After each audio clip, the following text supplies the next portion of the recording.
Our speakers today are Lisa Shaw and Courtney Burnett. Lisa Shaw is an IEP coach and post-secondary transition specialist.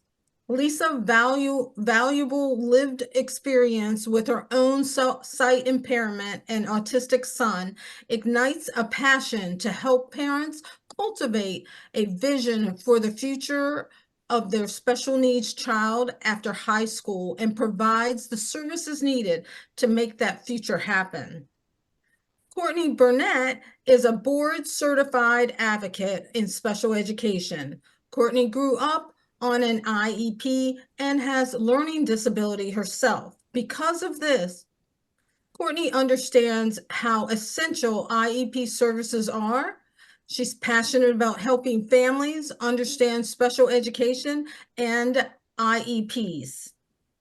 Like she said, I'm Courtney Burnett. I work as a special education advocate, and I also have a daughter with a disability. And so many of my lived experiences are through her and her non-speaking. She is non-speaking, and so she uses an AAC device. So a lot of the things that we're going to be talking about in here, I'll also be referencing how we can provide those devices to be customized to have more of the topics that we're talking about. So a lot of the training that I've been to over the last few years, including the one I went to the Isaac organization this summer, was all about communication and how our children and adults need more exposure to the terminology that we're going to be talking about today. And so I know that our subject matter is going to be a little bit intense about as we talk about the statistics, as Lisa's working on getting the slides up here, the statistics and background of the information. Some of it is going to feel heavy, but my hope and Lisa's hope is that by talking about it and shining light on some of these difficult topics, that we can better prepare our students for now, our kids for now, and for their future. So whether your child is in high school or elementary, still under the IEP, or if they're living as an adult, maybe in a day program, we're going to be sharing the different tips and information we have to help them, no matter where they're at currently. I think, there we go. All right, so that is a little bit, yep, it's up now. Okay, I greatly appreciate everyone's patience. Thank you so much, Courtney, for that, your introduction. So as a quick introduction for myself, this is a really personal topic for myself because my son actually just recently turned 21. And so I am really daily experiencing that transition to the real world in adulthood and understanding the discrepancies, discrimination that is happening in the real world with my son and his peers also, both in the community, in employment, and housing. And so that's why I'm really excited for this presentation where Courtney and I can share with you actual case studies and also strategies to assist in overcoming the challenges and barriers that your child most likely is going to experience based on the sobering statistics that Courtney and I are going to be sharing with you. So that's what my background is and what lights my passion for this topic to share with you. So with that said, Courtney, I think you kind of went through the learning objectives, but already. But as a quick overview, we are definitely going to be identifying those barriers and challenges and then provide you with actual real world lived strategies to overcome those challenges and barriers. And a lot of those strategies that we're going to be sharing with you, you are actually going to be able to start using them immediately. which is great. You can start implementing them into your day in and day out life with your child. And that, transitions into that we are going to have some free resources that we are going to also have available to you to download. The other thing, Courtney and I would really like to be able to encourage is that this is going to be very informal. Obviously, with our tech problems, it was informal. But very informal. So we do really encourage people, all of you, to ask questions, raise your hand, place things in the chat. We also are, throughout the presentation, going to be asking you questions too, because you, as individuals, also have very powerful lived experiences that we would love to talk through and or be able to help you with some strategies if you're experiencing some of those barriers that we're going to be talking about. So with that said, let's jump into Courtney, human rights. Could you define what that is and how that relates to our special needs community?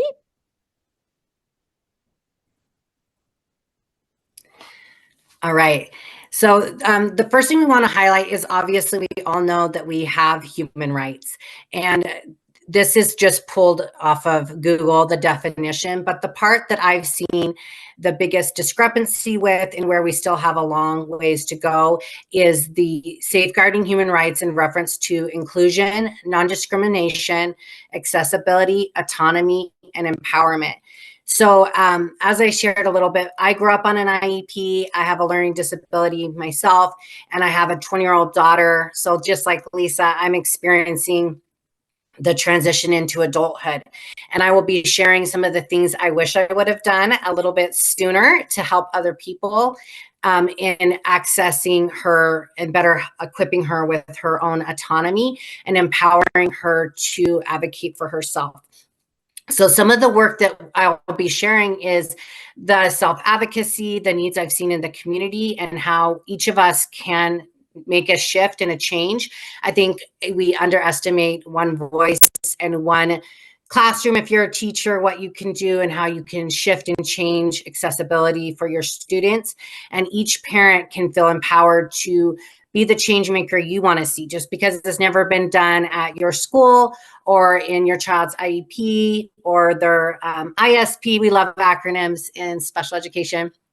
So you can still take what you learned today and start empowering that. And so one of the things that I saw right away, especially with accessibility that I worked on, is having access to dignified changes to change our loved ones. So working on getting access at both a local level and a federal level is really important. And being able to empower and get through grassroots movement that I did through dignified changes, we were able to start shifting policies and procedures. So here in Arizona, we now have a law on the books for better accessibility as far as having universal changing tables for anyone in the family restrooms. So in any publicly funded buildings, there is going to be, through remodel or new builds, the requirement to have universal changing tables. Now, we've been able to take that and help other states acquire similar laws and help other families and advocates start advocating in their state for change. So helping start these conversations can be really challenging and it can feel overwhelming. Our hope today is to share both the good and the bad of these situations and how not talking about it is hurting the disability community. It is hurting our children by thinking that they don't need that information or that information might be too scary. It's actually preventing our children and adults from having access to equality, to empowerment, and to accessibility. So I'm really passionate about this because not only does it impact my daughter, but working in the community as a speech therapy assistant, I also see how both children and adults are being limited and not having their own voice and not having the right tools and vocabulary to have a voice. And that was kind of what I was referencing when we were having the tech problems about the Isaac conference I went to, was specifically around communication, individuals who use communication devices to communicate. But one of the things that was highlighted through the research is that we are not teaching our children from a young age the proper vocabulary to have self-advocacy and autonomy over themselves, and we're not equipping them with how to identify those things. So we'll get into that a little bit more in the presentation, but I hope to inspire each of you to be passionate about the inclusion, not discriminating and not limiting our loved ones and the individuals we work with based off of their disability. We know in this country we have to have labels to get access to services, but those labels in no way define a child or an adult's potential or what they can do. And it should be all of our goals to safeguard their safety and well-being. Okay, so that is a wonderful lead in, Courtney, which you described on human rights. And now what we want to do is bring it into reality of what that definition really means for day-to-day living for our special needs children and adults. And so here is some statistics that Courtney and I wanted to share with you, and also get some of your thoughts and feedback from your own lived experience on if you have unfortunately experienced some of these sobering statistics. So community, employment, and living, those are the three main areas that our community always focuses on. So as you will see with these statistics, if we focus just on community, that unfortunately the disabled people are more than twice likely to be victims. And 80% of those people could experience assault. And that is very frightening. And I know as a mother with when my son was younger, I heard those statistics too, but I really did think, well, that must happen only in certain parts of the country. That's not going to be anything my son or his friends are going to experience. And unfortunately, some of the case studies that we're going to discuss, I have now experienced where those are real statistics that happen no matter where you live, no matter what your economic level is. And that's why it is so important with our community that's so vulnerable to be part of these statistics, that we give our children the proper tools and build the proper skills that they need to ensure that they do stay safe in the community and know how to get help when they get into a situation that could be unhealthy or dangerous. For the next one, for employment, for those statistics, it's once again pretty sad that only 20% of people with individuals, including autism, are employed. A lot of them, may have jobs, but they are not being paid. They're volunteer jobs or they're sheltered workshops. And less than 10% of individuals with intellectual and developmental disabilities are actually employed in a competitive and integrated employment. And what competitive and integrated employment means is a job where you're working 32 hours to 40 hours a week, and you're actually integrated within other employees that is neurotypical. And you're getting benefits, and you basically are receiving the same environmental experience as any other employee, and you're not just sheltered into the back room or working by yourself and receiving a much lower pay. You're actually receiving a competitive pay just like everyone else.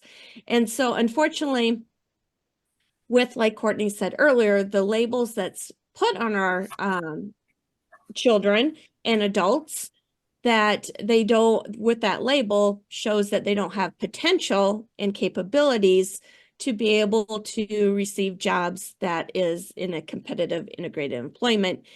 And once again, we will share case studies where that is not a true statement. Their labels does not define what value that they can bring to employment.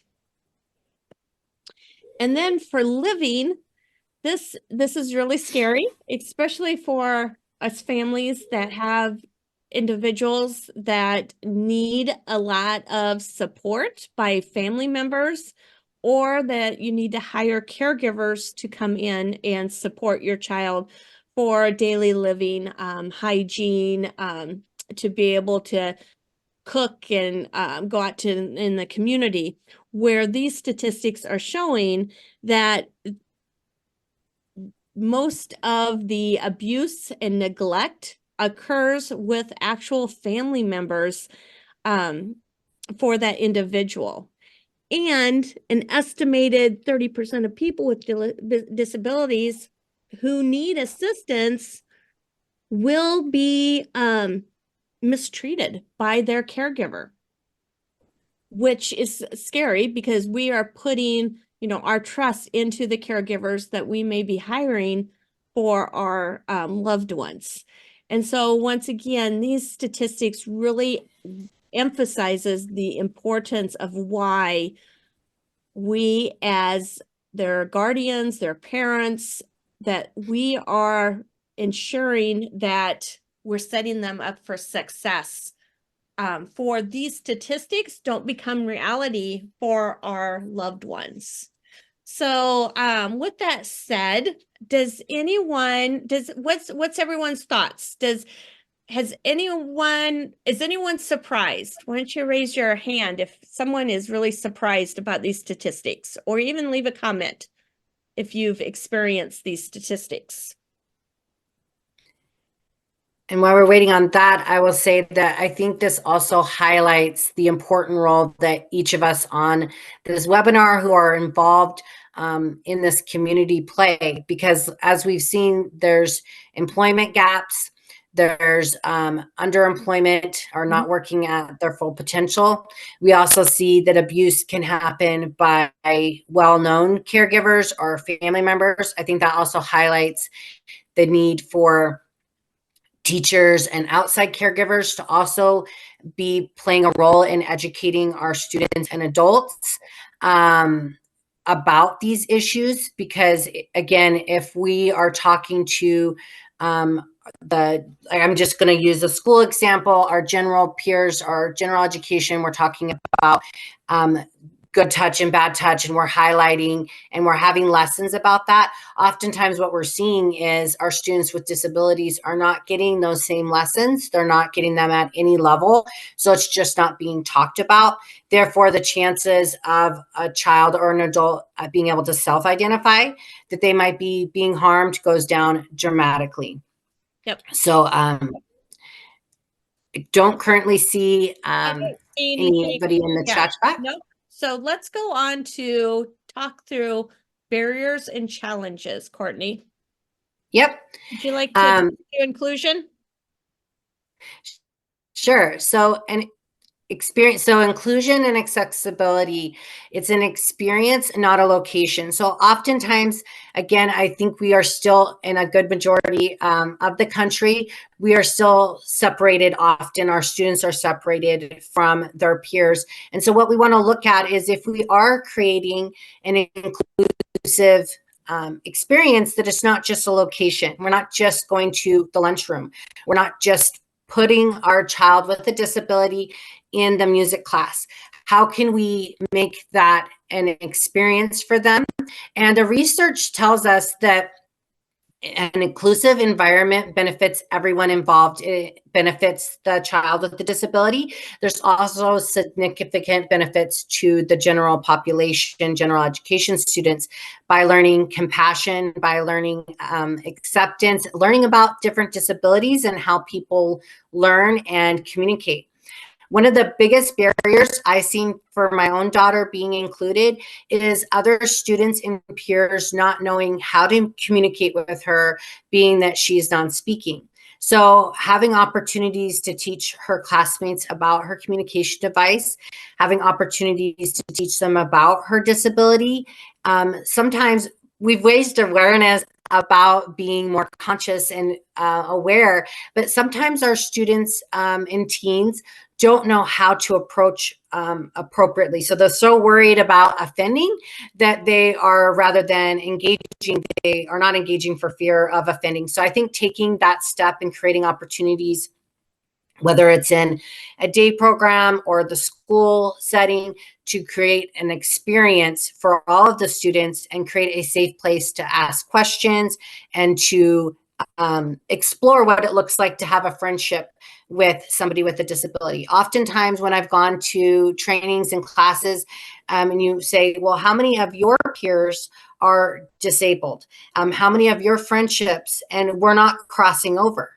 So we will often, disabled people, individuals will have friends that are also disabled, but able-bodied people making friends and being inclusive, we don't see enough of that. And I think that starts with our schooling, and it starts with creating a safe place to have those experiences, and that it's not a location. Universal design. You heard me talk about my work with Dignified Changes. You can find us on, I believe it's under dignifiedchanges.org, and you can see the movement we had. But we created a movement. We identified a barrier to inclusion. There are many times the way that our society and communities are set up, it creates isolation. Meaning if I don't have a safe place to change my daughter, it might limit how far I go from my home and what I might do, because I need a safe place to change her. And so some of that is being willing to talk about our stories and being willing to put ourselves out there to make a change. So the Dignified Changes movement started with universal design of bathrooms. How can we make them more universally designed? So we know we have baby changing tables, but what if every place had a universal changing table and a restroom that's accessible to everyone? Therefore, that eliminates a barrier. It creates more inclusion. But when we went on this journey to educate and inspire more universal design, first people had to become more aware. When it's not happening in your family or to a loved one or the work that you do, we had so many lawmakers say, I never thought about where people get changed. I never thought about, if you cannot use a traditional restroom, how does that work? And so we do have ADA, but there are even limitations with that. And that has not been updated in many, many years. As we all know, that was a great start, but there's much more work to be done. So creating those universal designs, thinking of in our education too, how are some accommodations that benefit all students, that we don't need to just point out this is just for the student who has an IEP.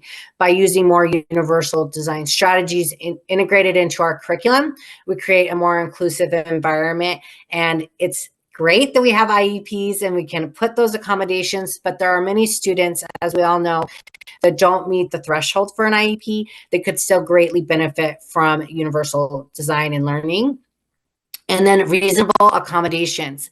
I always think it's interesting when people talk about the burden. It seems like they reference it as a burden to make these accommodations, when the reality is if we become more aware and we front load it by building new buildings that already have universal design integrated into them, we're not having to go back and demo it to add those in. So being proactive and thinking about our curriculum, how we're setting up our community, how we're setting up our environment, and looking to make those accommodations up front makes a more inclusive environment for everybody. And we don't have to go back and try to make it fit when it could have just fit from the beginning.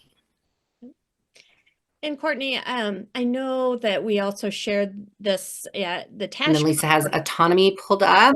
Yeah. And Courtney, I know at the Tash conference, you had also shared with folks beyond Universal Changing initiative that you did, but there is other items that could be expanded upon that is needed for our community to feel included. And you had shared such as organ donation. Oh yeah, so blood to give blood, donate blood and everything, right? yeah. So in many states, it might shock you, but if you look into recently, Arizona changed this law, but up until a few years ago, if you had a disability, you were not eligible for organ donation. So you wouldn't be put on the list. And that is, again, society placing a priority on non-disabled people over disabled people. And that sends a message that we're not equal. So as we look at, and then we can also talk about playgrounds. Our playgrounds are not designed to be inclusive. Our school playgrounds, almost zero school playgrounds are designed to be inclusive for people who have mobility issues and mobility aids, such as wood chips. You can't do that. So one thing that I had to work on for my daughter's school back when she was in elementary and middle school was how can we create, the playground isn't accessible. She can't come out here and make friends and play with her peers. So how can we make that more inclusive? So we worked on adding an inclusive swing so that it had the right kind of foam that she could roll up. It had a harness so that she could be strapped in and safely participate. So again, if we're not creating inclusive environment, inclusive laws, it's still sending a message that there's a priority and that we're not equal. Such as in my community, they're building a lot of new schools. And I went to my school board and was like, we're building all these new schools, yet we're still building the same playground that's always been built, which is not inclusive for our students with disabilities. So I urged them to change the protocol of what we're putting into our playgrounds. And I challenged my school board to look for ways to be inclusive. And I talked about how sometimes we think one voice or one person can't make a difference, but you can by getting involved, especially at the local level, starting with your school board or your local town. I was able to educate my city about the need for inclusive parks. And the latest park they put in was inclusive and had a lot of the features, like I said, the roll-up foam pad versus wood chips, the wheelchair swings, different equipment that wheelchairs can go on, as well as just overall accessing it. They also put in a universal changing table into the bathroom. By educating my town council on how that limits people from participating in the community, they have now made a commitment that there will be no new parks built that aren't inclusive. That's a huge commitment. And you can absolutely do that in your own community by simply bringing awareness. So organ donation, old laws that need to be updated, school districts needing to look at when a playground needs to be updated, how can it be updated to be more inclusive. And also, if your school was built after ADA was enacted, you can go back and require them to, some of our schools don't even meet the ADA requirement for accessing the playground or around campus. You can require your school to bring it up to code, the code that was supposed to be followed originally when it was built. So you can always look at that as well. Wonderful. Okay. I'm going to have to stop sharing. Yes. Yeah. I hopefully am sharing again. Yep, it's still there. All right. So thank you, Courtney, for sharing that. If anyone has any questions on that, feel free to put that in the chat box. But otherwise, we will move to autonomy as another career and challenge. I will do an introduction on this, but I know, Courtney, you have quite a few case studies that you definitely can share on the autonomy piece. And we've kind of alluded to it earlier in our presentation, but it is really important based on the statistics that we shared earlier, that while our children are in school, that they learn the skills and the knowledge of how to build healthy relationships, how to identify when a person is genuinely being a trusting friend versus someone that may be tapping into the vulnerability of our children, and know how to, escape that situation, or how to take care of themselves if they get into a crisis situation with an unhealthy relationship. I know with my son that is 21 now, that he is, expanding his experience within the community, working with different people with his job, and he does some volunteering. It's just his exposure to so many more people has expanded, and it's been a challenge for us to continuously teach our child, you know, who's providing good mentorship to him versus who's not, and who is maybe taking advantage of him, because unfortunately, if they're intentionally or non-intentionally trying to take advantage of him, it's a constant fear that us parents do have as we're navigating that adulthood. And the other piece is that vocabulary. Courtney has some really good case studies on the importance of vocabulary. And once again, as we prepare our children through the traditional education system, we really need to make sure that the appropriate vocabulary is instilled in our children. And especially with the statistics we shared with you, the vulnerability of being in sexual assault situations, or being mistreated by caregivers or other family friends, that for our community to be looked at by first responders, police, EMT, we need to be able to have our children be able to use the appropriate vocabulary that they will then say, oh, you know what? They are a competent reporter. Our children are a competent reporter because they are using the appropriate vocabulary. So, such as they really need to know how to label the anatomy of their body appropriately, to be able to say that where their breasts are versus their genitals, and not use like key, quirky little fun little names to things.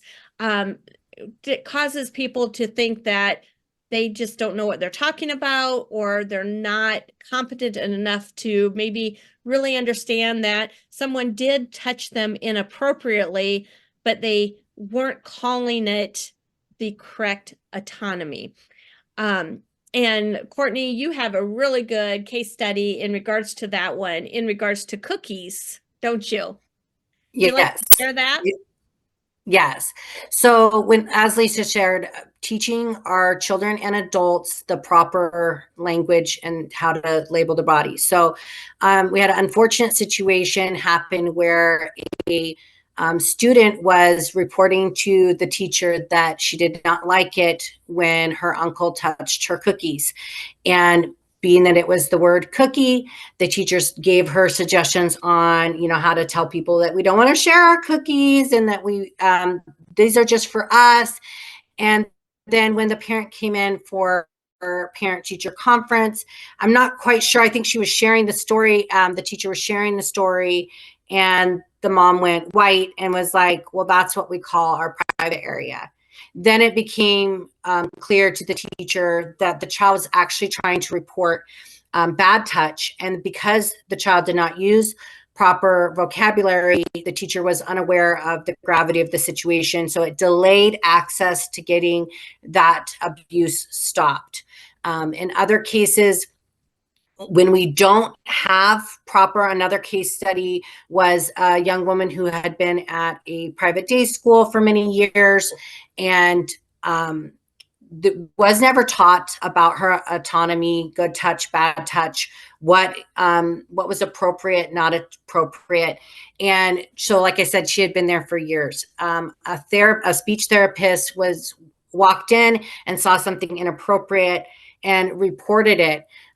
We do not know how long that abuse went on, but we do know that it did not get prosecuted. And this is where the situation will really get you angry, because the adult could not competently report what had happened. Many times these cases do not get prosecuted. So the victim does not, yes, the abuse may stop for that person, but the abuser is not held accountable. And this has been reported by numerous therapists across the country, again, supporting the fact that if we cannot help our children and adults be competent reporter, so when it comes back to vocabulary, teaching them and making sure that we can identify a man, a boy, a girl. We can talk about time and place, outside, inside, the room location. I did have this communication device available to show you guys. I think it can be on the screen a little bit.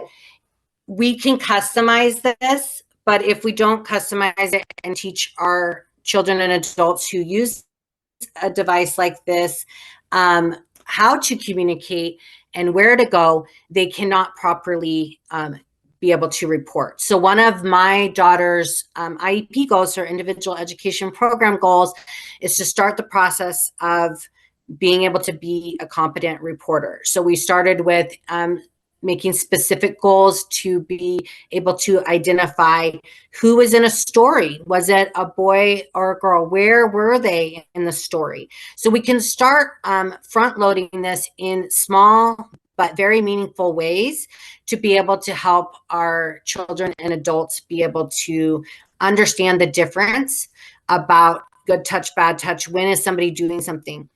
And then when it comes to autonomy, how can we start teaching our children to have a little bit of autonomy? I know, depending on the needs of each individual, giving them autonomy can be challenging because they rely on us for so much of their care.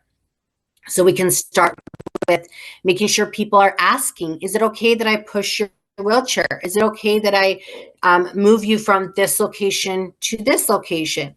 For my daughter, I started in, again, small ways due to her severity of her cognitive disability. How do you want your hair? Letting her choose. Does she want pigtails, ponytail, down in clips? But start teaching her about her head, her body parts, giving her and asking her permission before we do something.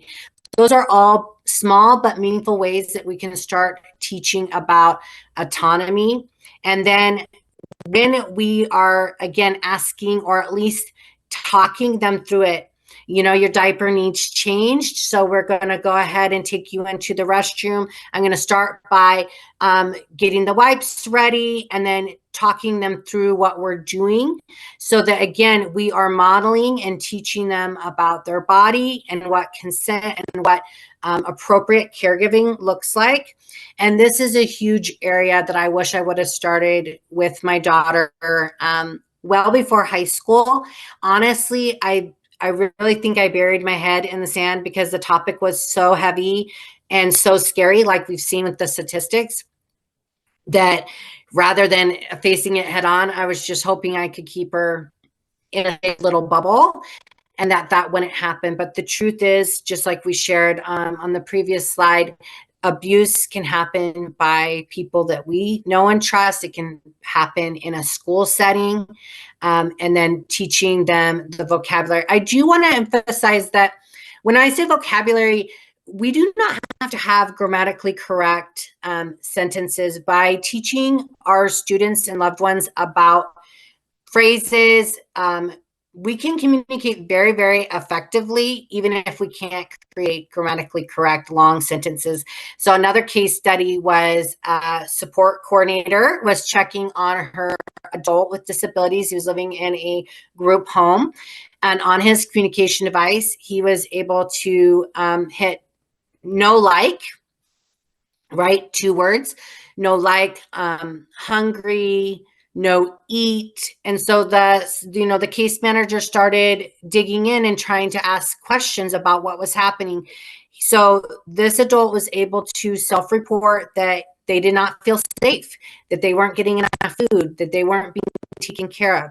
So even though they hadn't gotten to a point where they could create those long grammatically correct sentences, what we need to start with, and is a perfectly fine goal, is where can we start right now to give them even just one word utterances, one word phrases that they can share what's going on and customize it. And that's the point that I want to make. A lot of these devices, when we're looking for augmentative and alternative communication, come with very basic general vocabulary, but we can customize those to have phrases. So if your child or adult that you may be helping cannot navigate that into a lot of different pages, you can customize phrases that can speak a whole, a button that speaks a whole phrase for them. So by putting in, I don't like it, you could put a phrase in there, I don't like it when you move me without asking.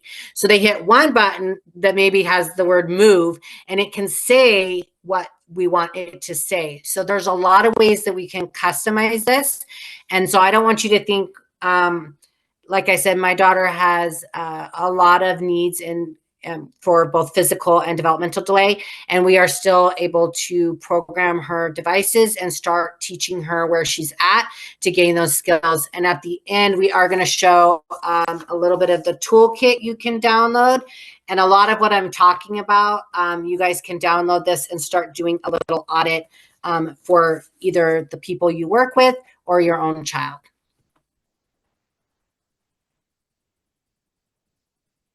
Wonderful. Thank you, Courtney. And I know in the past you've went on to the safety. Do you want to do that one, or would you like me to do that? Yeah, we can. I kind of covered it a little bit, but You did.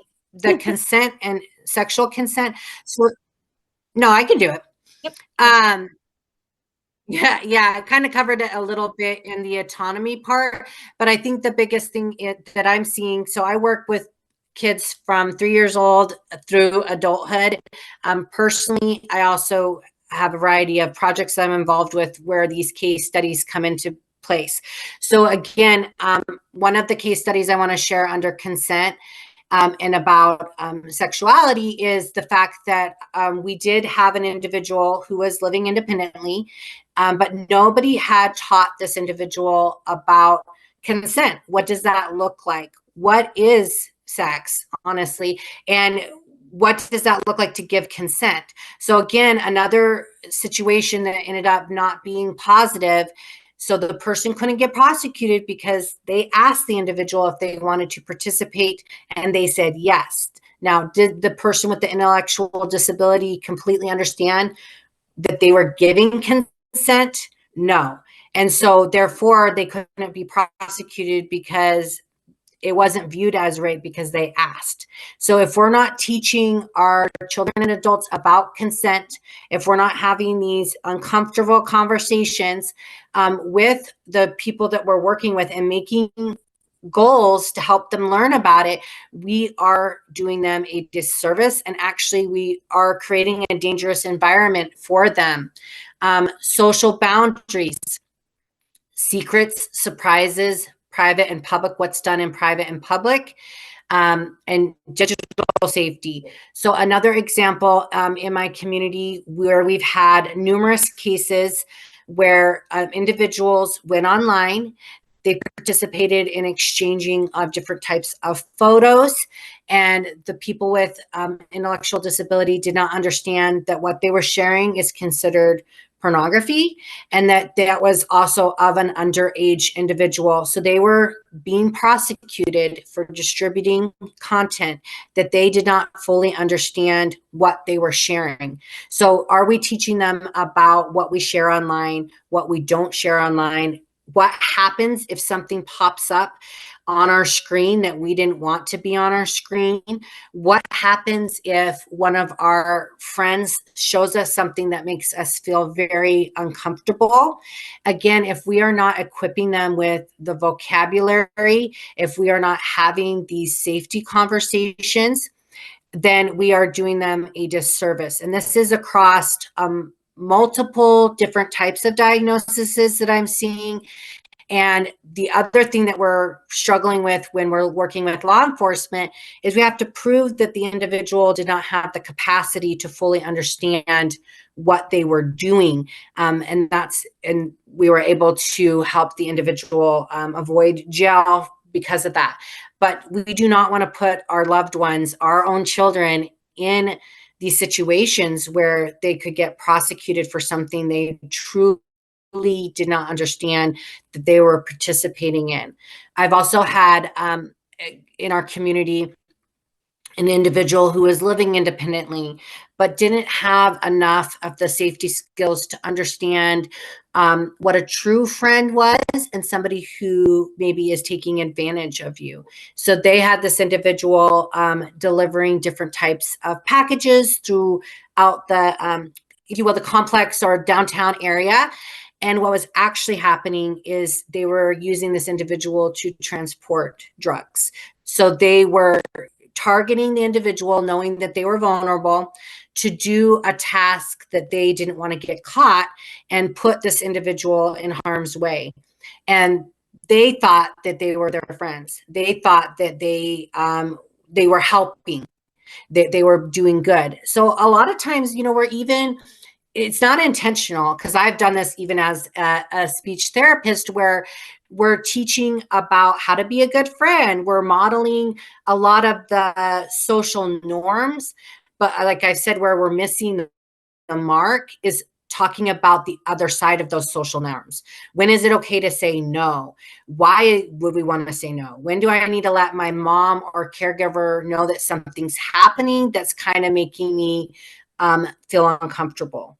What is a secret versus like maybe a surprise? So helping our children understand the difference between like a surprise party and then someone saying, we're going to keep this a secret. We're not going to tell a mom and dad about this. This is our special little game, right? So if we're not front loading and helping our children and adults understand that secrets can be very bad, and that is a common tactic that abusers use to make it a game, keep it a secret, their special little activity. And if we're not having those conversations with our children and adults, we're setting them up to not realize that this is a bad secret and that secrets shouldn't get kept. I know you had a story or case study about secrets and surprises with a caregiver, Lisa, but you are currently muted.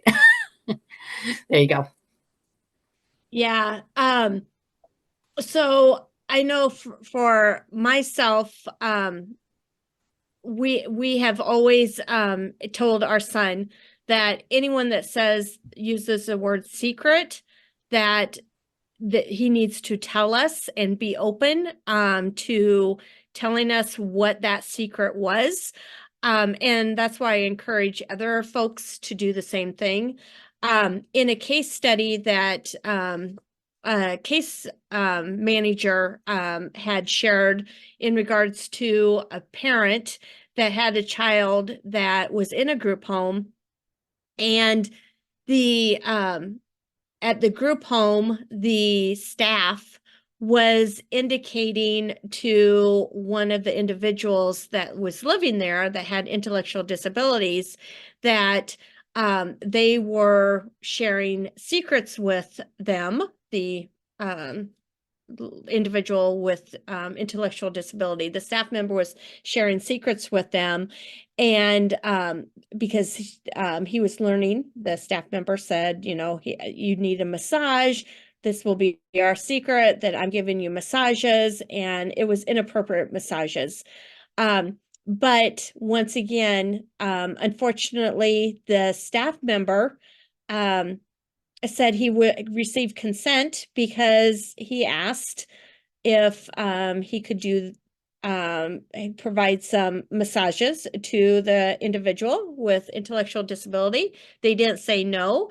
But when the parent finally learned about what was going on, because the individual, the young man, came home one weekend and started you know, replicating what the massages were that they were receiving from the staff member to his brother. And so that alerted the parents of, oh my God, what's going on? And he said it was a secret and he wasn't supposed to tell, thought he was going to get in trouble and everything. So once again, that's why after I had heard that case study, I had, you know, done that rule with our son. Always make sure to tell us any secrets that people want you to keep. Another like little funny thing, because I know this is kind of deep and heavy, is then I unfortunately, it got turned on me on a secret, because we were out one afternoon, my son and one of his friends, and after we got done attending a community play, we I offered to take the boys to an ice cream shop for a little treat after going to the community play. And the young man, my son's friend, said, no, I don't think so. I don't think my mom would like that. And I said, oh, it's okay. It would just be our little secret. Oh my goodness. He went home and told his mom immediately that Alex's mom asked me to keep a secret of not giving me ice cream. So it can also backfire in the other way too. And it's like, oh yeah, that's true. I should never use that word secret. So but so yeah, it's like you said, Courtney, front loading our kids with the proper tools is so very important, because it can save them from a lot of trauma in their adulthood. So with that said, then let's go on to self-advocacy and non-discrimination. And this is where it is really important that our children continuously learns how to self-regulate their emotions and be able to identify their feelings, because as they're in the community and they don't have potentially the right coping skills to manage their emotions, they could get into an unsafe situation with law enforcement, potentially, as other community citizens call law enforcement.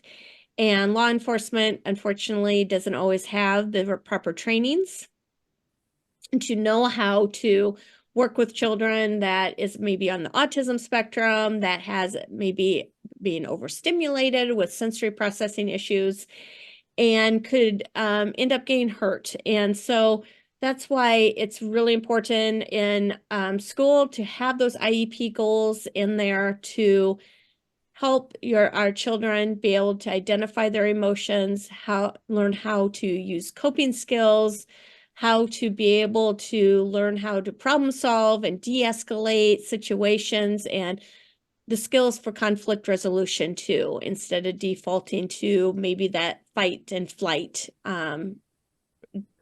defense that some of our kids do have. In addition, we also want to make sure that you as parents and guardians understand that at that transition, when your child exits special education, it could be at age 18 or up to 21, depending what state you're in, that the rights that your child has does significantly change.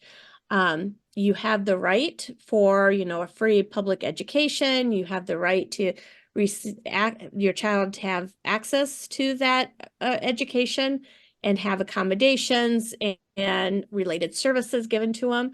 But when they transition out of school and in adulthood, there is no guarantee that you will qualify for programs or that there are going to be availability of programs, because unfortunately in the day and age we're in, there is tons of waiting lists for very reputable quality programs out there.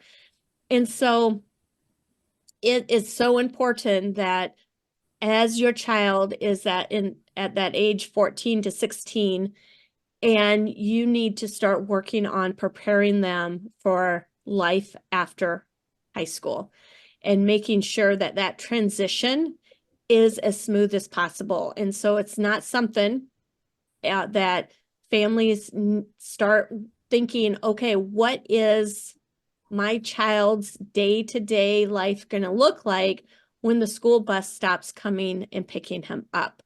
You can't start worrying about that as of, today, and a month from now is when school is out and they're no longer going to school, because unfortunately, that's where, our children then get isolated very quickly because they are not involved in any programs, they're not employed, and they're sitting at home. And that's where our children quickly regress with their skills too. So knowing your rights from ideal law that covers you with special education versus when you are going in the real world for employment rights, community rights, even Fair Housing Act rights, those change, and you really need to understand what those differences are. And then also just the subconscious bias of people is very real. And Courtney kind of hit upon it earlier of, when people hear that your child has a label, then, they quickly just assume that there's no potential. And I totally believe, and Courtney does too, that our children have unlimited potential. They do deserve the right to live a life full of purpose, feel like they belong to their community, and that they're providing value to their community, to their employer. And despite their label, that they can be a productive citizen. And so we need to, be there and help through that unconscious bias that continuously is going to be there, unfortunately. So, and I know we've throughout this presentation talked about the subtle discriminations and everything. Is there any additional case studies that you would like to share there, Courtney? Well, I think the most important part of self-advocacy, and we kind of joke about this in speech therapy, is, we work so long to give kids a voice, and then when they start using it, right, they'll tell us, no speech therapy, go, bye-bye. But I'm always proud when they do that, because that actually starts to be able to have the opinions and protesting. So I think what I want to touch on as far as the self-advocacy piece is moving beyond just requesting. A lot of speech goals for our students are focused on requesting and not so much on giving opinion and protesting. Again, teaching and having those skills available to help them properly know how to protest. When is it okay to not be polite? Sometimes when we are in an elevated situation, it's not the time to be polite and be able to self-advocate. So I think that's the biggest thing for me is, again, teaching and making sure that whatever services your child or adult may be getting, and we're going to talk a little bit about the handout we have available for you guys and how you can start looking and doing an audit for someone you might work with, whether it's your own child or a student that you might work with in a community setting, is looking at and identifying where they're currently at, what skills may be there be a gap, and then how we can start to help fill in that gap. And I think the biggest thing, even though this is a heavy topic, it's even uncomfortable for me to talk about a little bit, but it's so important to me. The statistics are too dire for me to let my discomfort about talking about abuse and neglect stop me from actually doing it, because the statistics tells us that we are letting our community down in this area, and that we have to start having those uncomfortable conversations. So that might be uncomfortable to bring that up, as you know, when I started talking about what goals I wanted for my daughter, and they said, "Why is that so important to you?" I can tell you, when I said that I wanted her to be a competent reporter, you could have heard a pen drop, because that was very sobering for everybody in the room to think about. So I just want to challenge you. And when we go into this next part of the audit and the handout that you can go download, Lisa and I put a lot of time and effort into that, because we didn't want you to leave here depressed. We wanted to be able to talk about the information, the statistics, and then where you could actually go to download it and get the handout. So I think, can I talk a little bit about this? Lisa, it stopped sharing, so I don't know if we got to the last slide with the QR code. There it is. Hope. That's my favorite part about our presentation, is hope and actionable steps. So I'm going to talk a little bit about the audit, because I have it right here. It's always fun to try to get it into the camera. So I need to go this way. There we go. So in here, it actually has examples of the different self-advocacy, let's say. And I'm just going to turn it this way because you guys kind of saw it. So it says, understanding when the circumstances require you to be polite versus when you need to say no. And then in here we have awareness of the concept, understands how it relates to their needs with support, and independently can demonstrate these skills. So you can go through each of these questions here, and Lisa and I put together a good start to the list, but don't think that you can't add to it. You can use the same concept of awareness of the concept, start using it, and then getting people to independent. So again, even if you're like, oh my gosh, my child is already living in a community setting, we haven't done this, don't despair. Download the audit and start looking at, okay, how can we start? Where is my adult child currently at? What do they need? Maybe you're working as a case manager or social worker. How can you use the audit to start having those and let it drive? Here in Arizona, we call it an individual service plan. So a lot of those services where we're getting delivered, right, for rehabilitation or community services through the Department of Disability, we're coming up with an individual service plan, much similar to like an IEP, where we're setting goals. And a lot of those goals, as our children become adults, go into understanding community safety signs, what to do in an emergency. And this goes through the bodily autonomy, and it also goes through the main areas we talked about in the presentation of safety, digital citizenship, and relationship. And then it even has some ideas here about how you can customize a communication device or how to set that up. So I really want you guys to be able to use the audit and be able to identify where you're currently at with whoever you work with, whether you're a special education teacher, a therapist, a parent. This is designed to help all of us start thinking about how we're developing our goals, what current vocabulary are we using, and how we can help better equip our students for life after high school. Because really the whole purpose of an IEP anyways is to prepare our children for their future. And we have to be thinking about how to keep them safe as part of their future. Did you want to touch on empowering abilities? that's in here as well. Yeah, you can, because you have the toolkit, you can highlight that. Yeah. So one of the resources that Lisa had in here is the adult service program. So again, looking at what questions should you be asking. This was really helpful because sometimes when we're going to look at different facilities or where our children can go, how can we make sure we're asking the right questions? So a list of the goals and strengths and self-advocacy, empowering their skills, and being ready for the real world. So again, when we're looking at asking those questions, we might be asking the facility, how are you facilitating this? What does this look like? A lot of them, it's not everyone. There's certainly really great programs, but I've also been to some where it's kind of very minimal is being done day in and day out, a lot of TV, a lot of downtime, if you will.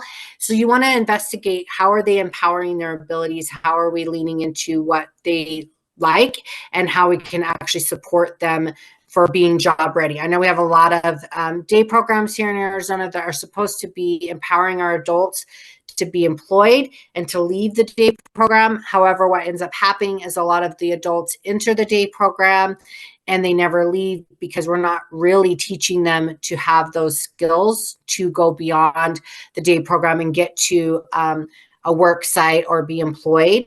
And that's the purpose of why they're receiving a lot of the funding. But if we are not safeguarding where our adults or individuals are going after high school and asking those questions, they can quickly enter into a situation where their skills are not being built upon. And in fact, we can see a lot of regression because they're not they're not working on those. And And Courtney, then advocacy and action. Okay. oh, I was just going to say, and Courtney, once again, as we're being very vulnerable and transparent here, to allow people to really see what reality is and the difference between special education versus adult services. You know, special education, your daughter had to receive the appropriate level of care that she required at school versus when she transitioned into a day program, that level of service was not is not available, right, for what her daily hygiene and supports that she needs. Yeah. And so we've had situations again, like Lisa kind of touched on, when we're moving out of IDA and the protections that are found under the federal law. When we leave high school, we start entering into different programs funded by, let's say, Medicaid. There's different policies and procedures that parents and guardians really need to look into. I was, and Lisa was alluding to it, I was a little bit shocked at the lack of accountability for agencies receiving funding when they didn't provide the services that they were supposed to. And like I said, part of my mission is actually seeing the discrimination that my own daughter has received by having more complex needs and more support needs that she has going into the community. So a lot of programs will not accept her because she does not walk independently and cannot use the bathroom facilities independently. So I've faced a lot of discrimination on finding an appropriate program for her after high school that won't discriminate against her disabilities and the needs that she had. And so again, asking those questions and being familiar with what does that look like to make a complaint to an agency, or we call them vendors here. So let's say a vendor has a contract with, here it's called Arizona Long-Term Care. It's the Medicaid program for adults where they deliver those day programs, right? Well, if they're not doing their job correctly or they're not upholding the the funding that they receive, how do you hold them accountable? And that's where I started realizing that the federal protections under IDEA are pretty amazing. And it's very clear on how to enact your parent rights. But when you step out into, like Lisa said, all these different types of community programs, each one has a different funding source, which means they have a different recourse for complaints and discrimination. It doesn't mean you shouldn't pursue knowing about it and holding them accountable, but it definitely changes from kind of one central system that we operate in as our children leave high school. There's many different community services and different things that have different policies. And so if you don't know what they are, it's hard to hold them accountable. Absolutely.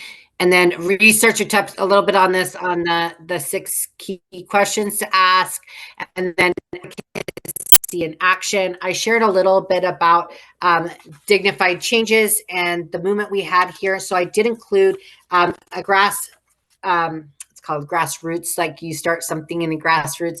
So I gave you guys some tips on how to start a movement in your area. So whether it's starting a communication club where you want different people to get together for social activity where we're practicing communicating, you can start using some of those tools.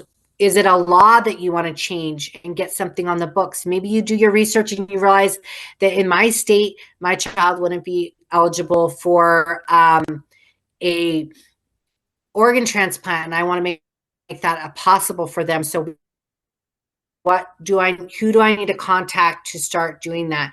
But I do want to just empower you guys that we got a new bill passed in 90 days with no money, no central group. And I kept being asked, who do you work for? What organization are you with? And we're like, we're moms, And I found out later, because I had no idea, that normally it costs over $1 million and takes 3 to 5 years to pass a law into a state law. The federal law is even harder and more uphill. But I think what was crazy about it is we started empowering our community. We became aware of a problem. We started working together, and we were able to pass it in 90 days with no budget. So I just want to share that with you because it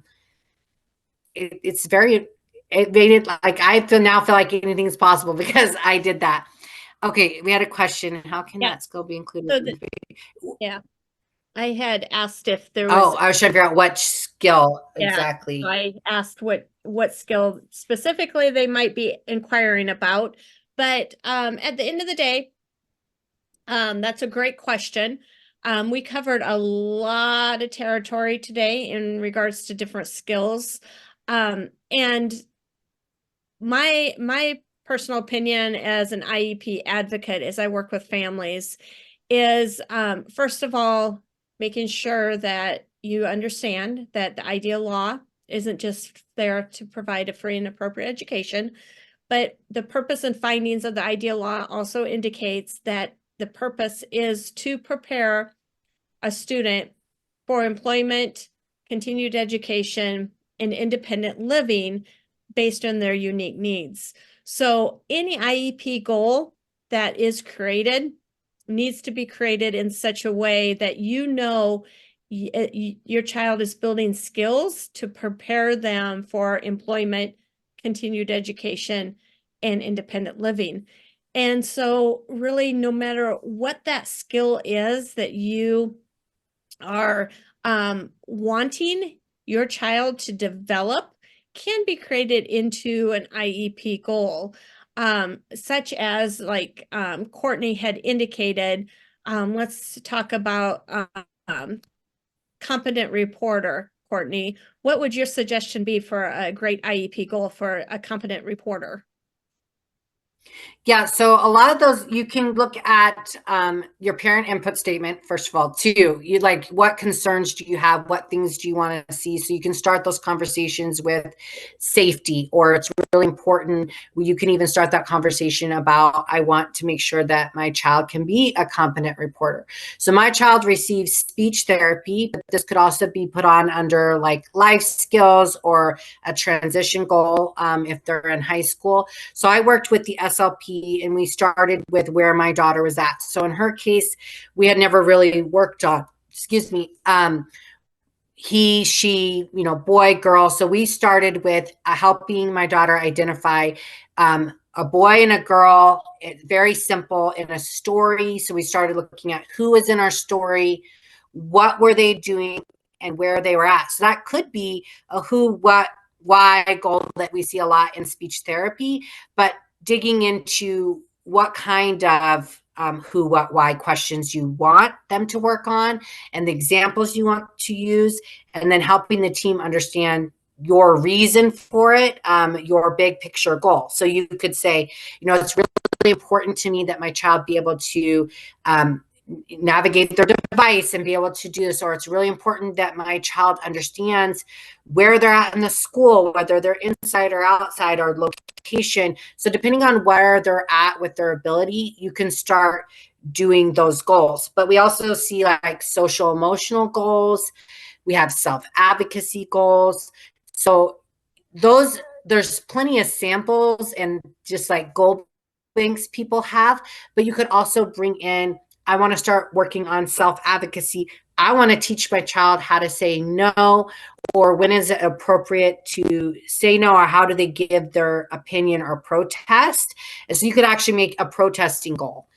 So I'm happy if Jill, if you want to unmute so we could learn a little bit more about that, I'm happy to dig into it a little bit more, but that's my answer for with the information I had. Yep.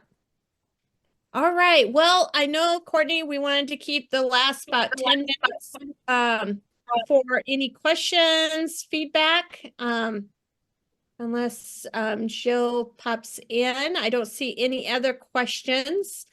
But we definitely am available to answer any questions. We both are very active on our social media accounts. We also have websites. We can definitely provide additional resources. Here's our QR codes to be able to connect with us after this webinar if there is specific examples that you would need some guidance on from us. So with that said, is there any other final remarks, Courtney, you'd like to say before we close this webinar? No, I really appreciate people joining us and sticking with us, with our tech and talking about a heavy topic. And I really hope that you guys leave with some actionable steps. And really, I employ the parents to really enact your parent voice at the IEP table. Use your parent, what concerns do you have? Where do you want to see your child at the end of this school year, to start having those conversations about keeping them safe and sharing your concerns for their future, because that's going to help your teachers and therapists who are providing those services to make goals that might be different than what they're used to working on. And one way to start that is you don't have to necessarily know how to write the goal. That's their job. But you can bring up your why, your concern, and what you hope they will start gaining, and then work with your team to write it. And this is the same, like I said, if your child has an individual service plan or goals you're working on as they enter into adulthood, is never too late to start those conversations and start working on helping make our community more accessible and safe for everyone. And so I thank you guys for taking the time out of your busy day to join us. And yes, Lisa and I know that it might feel uncomfortable to ask questions on such a heavy topic. So please feel free to email us or send us a message, and we'd be happy to get back with you on our best tips for whatever that question might be. So thank you. Yes. Thank you, everyone. Thank you. Our next webinar is on May 9th, pulling the plug on ableism. So we hope to see you there. Thank you for joining us. Bye.